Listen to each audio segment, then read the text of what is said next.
Vital Intellect presents Royal Jelly by Juan Unlimited Rivera Jr. Chapter 2, The Egg Hatches. The streets are heated by the sun and the myriads of human beings crowded together. Athena holds close to her father. She looks up to him. He almost looks handsome. Clean-shaven, slicked-back hair, a blue and red dashiki draped over his white shirt and ironed black pants. He wears a pair of fine yet weathered brown leather sandals. He concentrates straight ahead as he navigates through the crowd. From her short stature, all Athena can see is a constant changing sea of humanity in front of her. After a while of walking through the dense crowd, Athena begins to see it just above their heads, the arena. The dome seems to be made of glass, reaching so far into the sky it is partially blocked from view by cloud cover. The skyscraper-tall dome coalesces down into the building's metallic structure. It is lined with what seems to be thousands of windows, several rows worth. The walls of the building are segmented into polygonal shapes, mainly squares. Some of the shapes move and morph the building's visage into different appearances. It gives the feeling that the building is alive. The arena is so tall and far away from where Athena and her father are, it appears as if there is a slight gray mist over the entire building, giving it a surreal look. It's as if it is not real, but an illusion. Instead of continuing their trek towards the gigantic structure, they make a right and cross a street along with a mass of individuals. They head up some metal stairs, crowded with bodies. Once to the top of the staircases, Athena realizes they are on a train station platform. Crowds of people are standing in line to board a small shuttle. After the initial shuttle is boarded, another comes almost immediately. Athena and her father get in line behind a family to board. As they wait, Athena looks around at the crowd. Men are decked in fine apparels, many in dashikis, others simply wearing a dress top with a tie, some with a formal vest. There are those from the forests and rural outskirts that wear tan shirts with beautiful sewed patterns and turquoise beads. They wear traditional loincloths garnered with multicolored beads, long strands of braided fabric, and some even with feathers. They have their long, jet-black hair flared out or tied tight into illustrious ponytails. Most of the women, especially the young women, are wearing brightly colored dresses with beautiful, stitched patterns like the men's loincloths. They wear a rainbow of bright yellows, cool blues, and deep reds. They wear an assortment of shoes, from sandals to high heels to black boots. After a long wait, Athena and her father board one of the small, off-white shuttles consisting of only 3 or 4 cars. The shuttle is filled to capacity, and they are forced to stand, tightly packed in with other patrons. There is a chorus of voices, all disjointed, unrelated conversations going on at once. A group of men close to Athena and her father go on about the newly appointed king. They talk about how young he is, somewhere in his 20s. They talk about how his inexperience will hurt the kingdom during this time of war.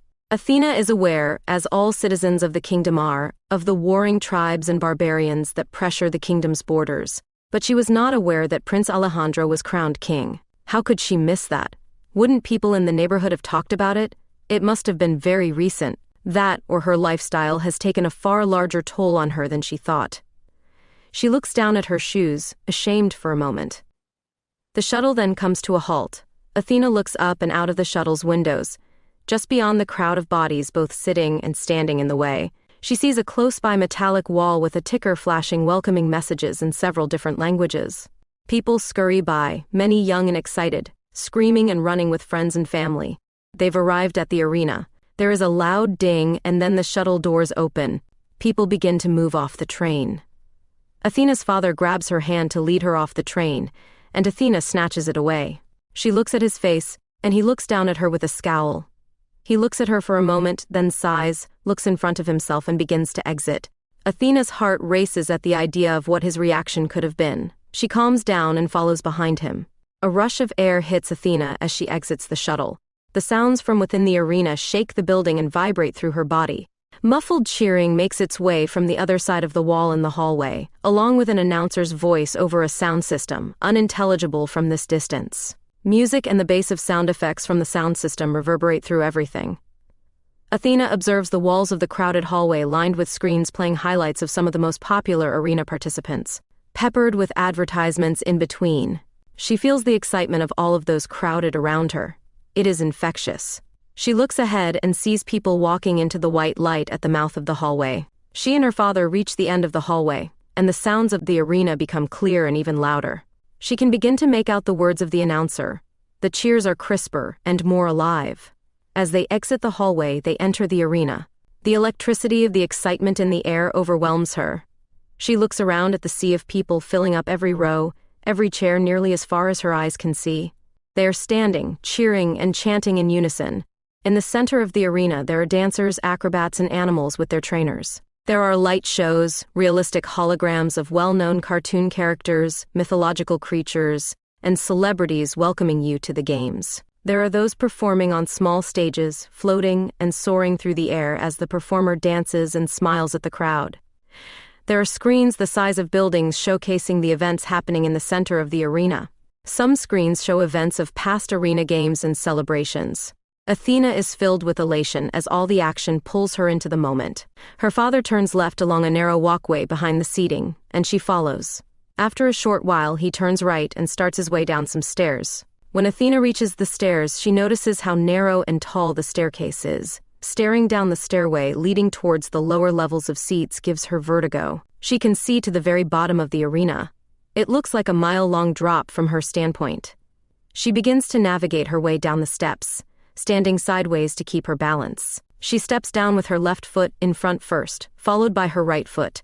She continues down the steps this way, left foot, right foot, left foot, right foot. She looks up to see her father stop and turn to the right towards a row of seats.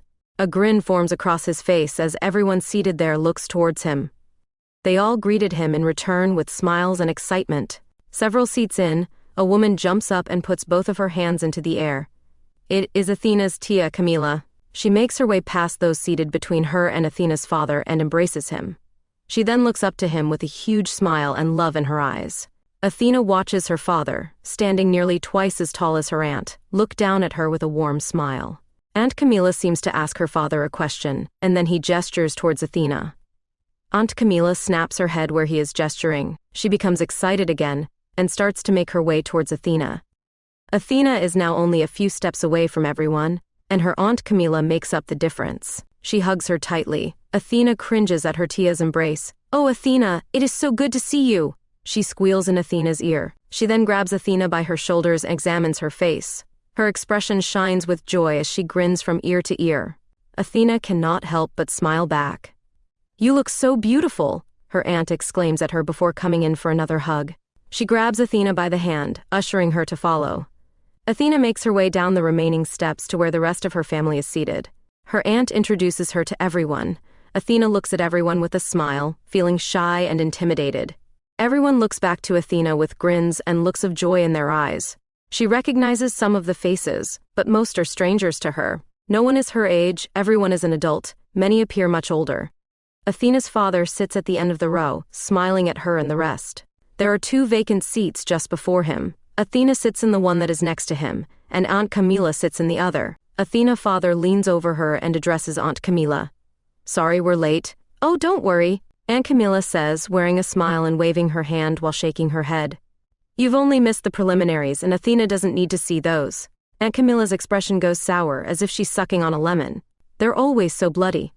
"Yes, that's true," Athena's father answers, looking down for a moment with a somber expression. Athena looks forward at the spectacle in front of her. As time goes along, the performers begin to exit and the crowd calms. The announcer says that the games will recommence in a moment.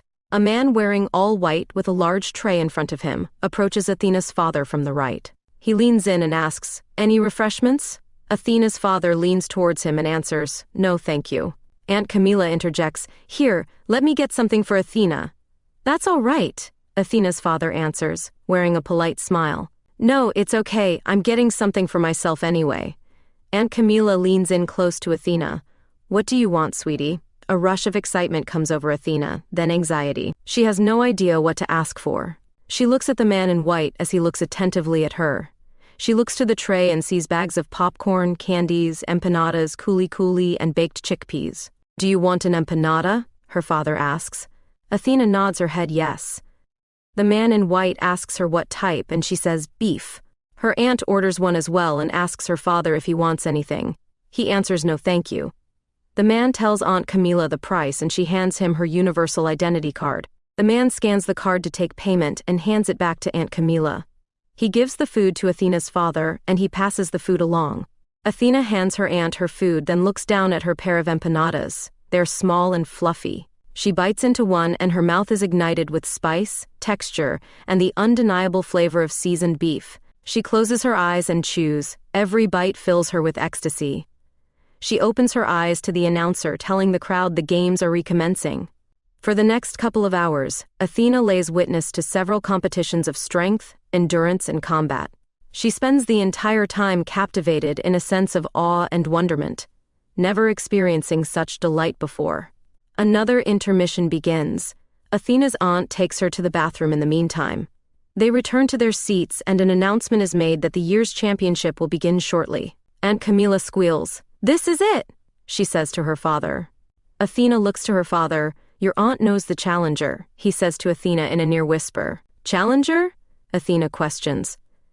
"The person who will fight the champion for their crown." Athena nods at her father's answer. Athena looks to the center arena. The lights go dim. Then there is an explosion of bright white light. She squints at the light, and it dissipates to reveal the champion. A tall blonde man dressed in blue, wearing a red chest plate.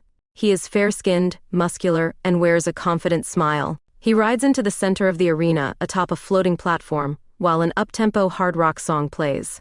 He jumps off the platform once it is low enough to the ground. He looks at the crowd, circling around for a moment. He then pumps both his fists in the air, and the crowd roars. The sound startles Athena as it reverberates through her body, shaking the very arena itself. After a while, the champion walks from the middle of the arena several paces to the side. The rock song gradually lowers, and the lights dim again. A deep red light begins to fill the arena. A low-toned, savory-sounding song fills the air.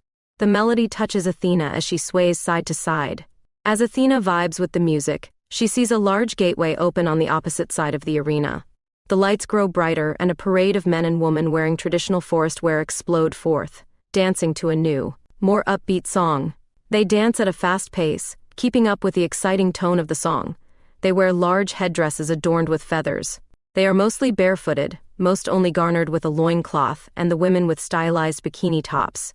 The dancers begin to organize themselves into two parallel rows. Fireworks explode.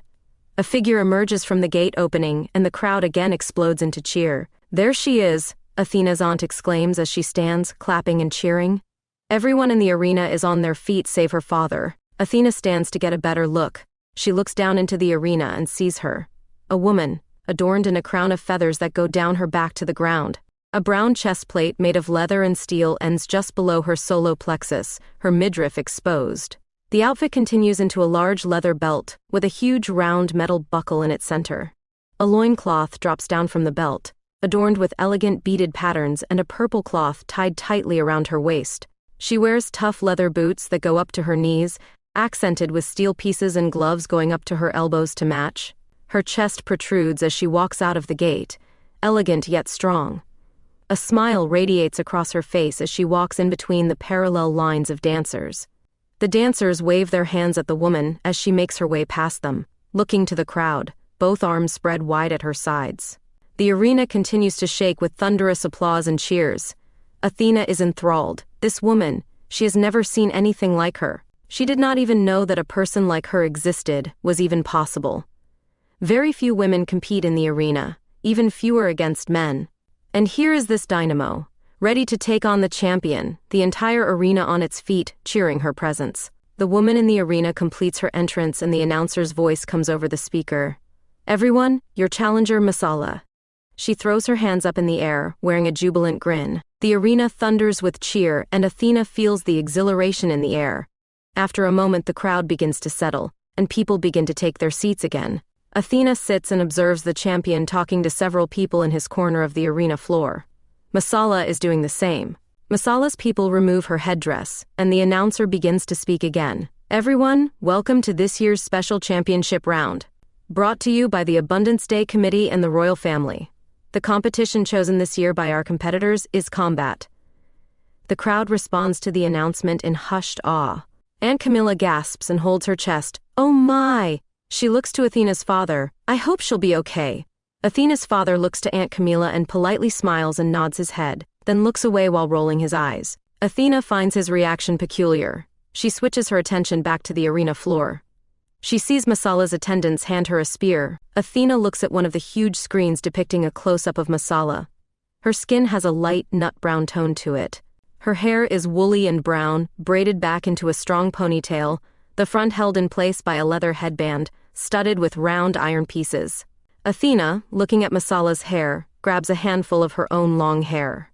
She studies it, then looks back to Masala. Her heart jumps at the realization that they have the same hair color, same hair texture.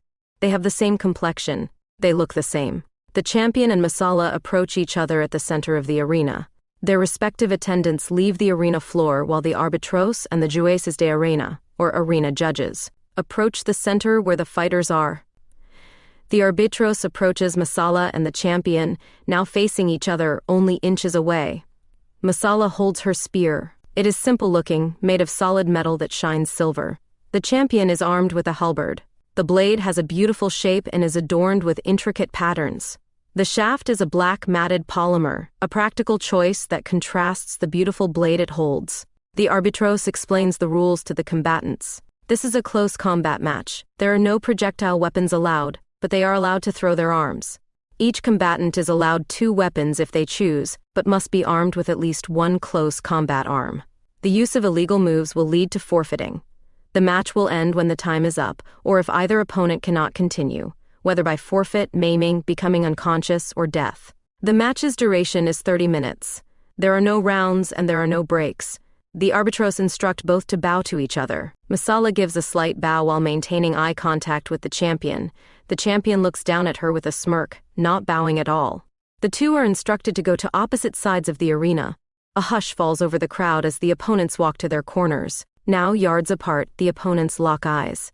The arbitros yells, "Come Czar!"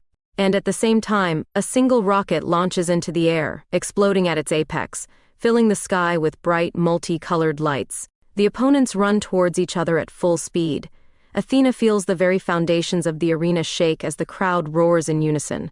Just before they meet in the arena's center, Masala jumps to a floating platform above her. There are a series of floating platforms above them. The champion jumps to one as well. They hop from platform to platform until they meet each other in the center. Their weapons clash and Athena can feel the excitement of the crowd flow through her. It becomes her own excitement. She automatically hops to her feet, grinning, jumping, and cheering as if she is possessed. The fighters keep their weapons locked until they push off each other, taking to the air. They land on nearby platforms. Masala is fast and nimble, moving like a feline from platform to platform, a focused expression across her face. The champion stands tall, jumping to each platform with confidence and ease. They jump to higher and higher platforms, meeting again in the center. This time their exchange almost appears choreographed, clashing weapons, staff to staff, pulling away, then coming in for another exchange. Masala keeps her stance low to the ground. The champion stands strong and tall, but stiff from Athena's perspective. The champion pushes away Masala with the pole of his halberd across her chest. As she backpedals, he swings his blade across at her neck. Masala ducks at the last second, and the crowd gasps. Masala is perched low, leaning her weight on one hand, as the other holds her spear high above her head. She uses her agility and swings her legs around from this position, sweeping the champion from where he stands. The champion becomes airborne and falls backwards off the platform. The crowd gasps again as he grabs hold of the edge of the platform. Masala approaches the platform's edge and readies her spear for a downwards attack. She thrusts her spear where the champion hangs. The champion, with his strong upper body, brings his halberd with one hand up to deflect Masala's spear. He then swings his blade across where his opponent is, forcing her to dodge. The champion takes advantage of the moment and pulls himself up to the platform. He comes in close to Masala and headbutts her. She takes a few steps back from the blow, then performs a backflip off the platform. The champion holds his head for a moment in pain. His bare forehead had met Masala's metal-studded headband. Athena thought the champion was an idiot for performing that attack. "This is a good match." Athena hears a man behind her yell to another. "I know, it should have been over by now," another man answers. "The girl is holding her own." There is something exciting to Athena about hearing these men talk highly of Masala. Suddenly the crowd roars in surprise. Athena looks back down to the arena center and sees Masala in a low stance with a snarled expression. She is focused on the champion yards away from her, on one knee, with Masala's spear through his left shoulder. His head down, he then looks up to Masala, eyes filled with tears and rage. He stands, holding his halberd in his right hand, leaving the spear lodged in his shoulder. Masala dips even lower in her stance for a moment, making a slight motion backwards before darting forward at full speed. The champion stands still and upright as Masala closes in. As Masala comes into striking range, the champion takes a full swing at her with his halberd's blade. Masala ducks the obvious attack, then takes to the air. She throws a flying kick at the champ's head, but he moves to the left as the kick flies over his right shoulder. He drops his halberd and grabs Masala by the neck. Masala grabs the champion's fingers wrapped around her neck. He slams her back into the ground. The crowd groans in pain for Masala. The champ slams her again. Masala struggles and then is slammed again. She stops fighting for a moment and the champ removes her headband with his left hand. He pulls back his head as far as it can go, and the crowd becomes excited. He then strikes Masala's forehead with his own. The crowd roars in time with the headbutt. Athena is mortified. She looks to her aunt as she wails in reaction. Aunt Camilla's eyes stream with tears as she covers her mouth in shock. The champion pulls his head back again and delivers another headbutt as the crowd roars in sync.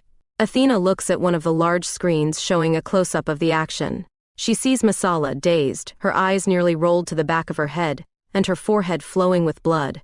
The champion looks at the crowd for a moment. They cheer for their champion. He gives the thumbs down with his left hand, barely able to lift his arm with Masala's spear still in his shoulder. Athena's heart sinks as the champion lifts his head back one more time. The crowd begins a chant that rises in volume as the champion pulls his head back further, in anticipation of the next blow. Athena looks to Masala on the large screens. She is still dazed. Her eyes then snap back to life with awareness. As the champion thrusts his head down for another headbutt, Masala contorts her body with enough torque upwards to land a knee right to the champion's chin as he brought his head down for another blow. The crowd reacts thunderously to the counterattack. Aunt Camilla screams with joy. Athena jumps high in the air, screaming at the top of her lungs. The champion recoils, standing to his feet, holding his jaw. Masala stands to her feet. The crowd's cheer is deafening. The look in her eyes is like nothing Athena has seen. Concentration, determination, fearlessness, a sense of focus that Athena has never known. A chill runs from her feet up to the very top of her head. Masala begins to gradually approach the champion, picking up speed with every step. She reaches the champ, still writhing in pain, and jumps. She brings her foot down on the butt end of her spear lodged in his shoulder, pushing it in further. The champ yells and Masala grabs the spear. She pulls the spear from the champion's shoulder, ripping his flesh in the process. He yells in anguish and Masala stabs him in the gut just below his chest plate. The entire arena goes quiet. Masala pulls the spear from his gut. The champion falls to his knees, grabbing at the wound. Masala looks down at him. She lifts her leg and kicks him in the chin. His head goes back from the blow and he falls to his side, rolling back and forth in pain. Masala walks up to him and then stabs him square in the face. Some in the audience react with low gasps and grunts at the scene. Masala stabs the champion in the face again, and again, and again. Everyone continues to watch in silence and morbid shock.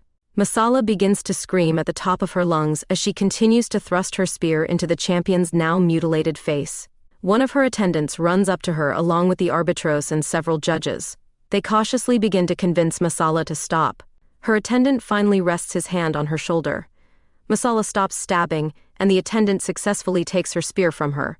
Silence and shock still grasp Athena and the rest of the crowd.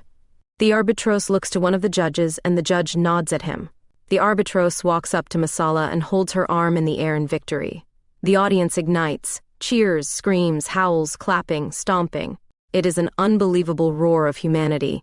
Athena joins in, screaming louder than she has ever screamed. She feels so good.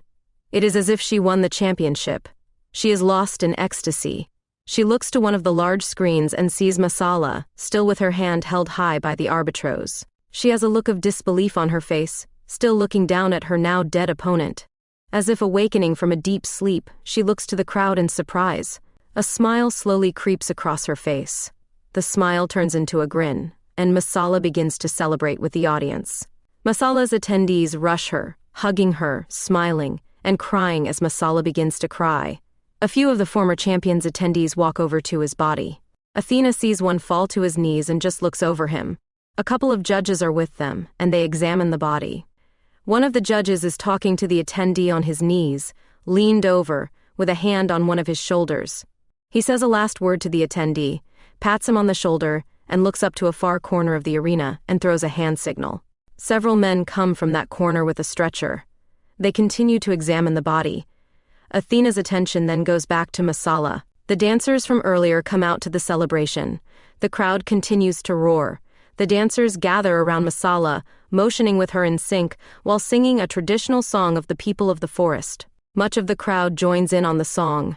Masala is lifted into the air by several of the dancers as she continues to cry in joy. Excitement and elation continue to flow through Athena. She takes a breath for a moment and looks over to her father. He is still sitting, just watching from his seat. He wears no expression, he just stares forward uninterested. Athena is confused by her father, even if he is disinterested. She figured the cheering and celebrating of the crowd would at least make him want to stand and perhaps clap his hands. Instead, he just sits there in complete contrast to the rest of the audience. Athena then looks over to the rest of her family to her left. They are cheering and hugging each other in celebration. The crowd is still cheering but has settled a bit. An announcer walks up to Masala and starts to interview her. At this moment, Athena's father stands. "Let's go," he says to Athena. Athena is surprised. Why leave now, in the middle of the celebration? In the past, when they went out with family during a special occasion, it was an all-day event. They would attend a worship temple or a parade, meet and talk afterwards, and even go out to dinner together. Athena begins to protest. "But Papi, let's go," he says again. Athena knows better than to continue to protest. She looks down to her feet in sadness and frustration, then to her father shuffling his large body past her. She follows. Her tia looks to her father in shock. "Where are you going?" she asks. Athena's father mouths something to her tia, but she cannot make out what he is saying over the noise of the arena. Her aunt Camila wears a face of disappointment but motions in understanding as her father gives an explanation. She motions him to come in for a hug, and he complies. After they hug, Athena's father gives polite smiles and head nods to the rest of the family. They reciprocate as he walks past them. Aunt Camila gives Athena a huge hug and kiss, then looks to her face with adulation. "Kalinda!" Then hugs her again. "Take care of yourself and your father," she says, and Athena politely nods in agreement. Athena then begins the uncomfortable trek past the rest of her family. Most smile down at her graciously. Some pat her on the shoulder or the head, wishing her well and to take care of herself. She continues to force herself to smile at them as she passes by. She finally makes her way to her father, standing on the steps beside the seats, wearing a grimace. As she nears him, he begins to walk up the steps, and she follows. The joy she was experiencing sank to disappointment, then sorrow. Sorrow for leaving, sorrow for having to follow him. Sorrow turns to anguish as she thinks of returning home, to their shanty town, surrounded by sewage in their dirty little shack that has never felt like home. As she follows her dad's hulking frame up the steps, passing by still cheering and celebrating attendees, she also realizes something else. She now knows what's possible. Masala has shown her, and now she knows what she is capable of. She knows what she can grow into. She knows who she will be. Thank you for listening to Royal Jelly Chapter 2, The Egg Hatches. Come back next week for Chapter 3, Emergence.